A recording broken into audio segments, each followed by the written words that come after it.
To produce a scatter plot, first enter in your paired data points. If you're not sure how to do that, check out the movie in this section on entering paired data into lists. I'm going to press the Stat key just to the left of the directional arrow keys, and then I'll press Enter to view my lists.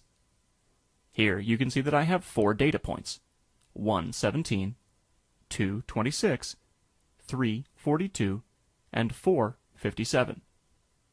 To generate a stat plot, I'm going to press the second key in the upper left corner of the main keypad area, and I'll go straight up to the Y equals button. Notice that Stat Plot is written there in blue just above it, so I'll press that key. And now I'll move into the Stat Plots area. In this case, I'm only plotting one particular scatter plot, so I'm going to highlight number 1, which is the default, and I'll press Enter to edit my parameters for plot 1. The first thing I want to do is turn this plot on. It can be helpful to turn plots off when you have quite a few of them, but in this case, this is the only thing I should see in my graph right now. So I'm going to turn this on.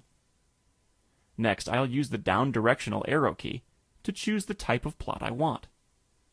You can see that I have a series of different ways to graph my data. In this case, I want it to be a stat plot, which is the first option just to the right of the type header. And that's the one I've got highlighted here, so I'm going to leave that one alone because that's exactly what I want. Next, I can determine what I see along the x-axis. In this case, I want to use list 1, which is the default, so that's perfect. If I wanted to use a different list here, I could enter it. So I'll press the down arrow key again to move to the Y list, and these, of course, are the values graphed along the Y-axis.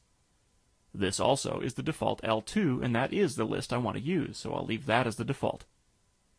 Pressing the down arrow key once again moves to the Mark area, and this determines how I want the calculator to graph the individual points on my plot.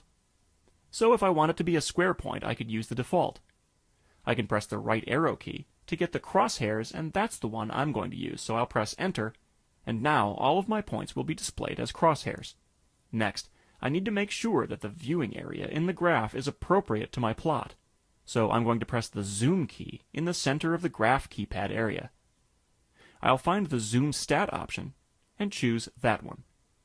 This will resize the window to fit my data points, so that's the one I want to use. So I could either press the number for Zoom Stat, or I could press the Enter key in the lower right corner since I've got it highlighted, and either action will show me my scatter plot.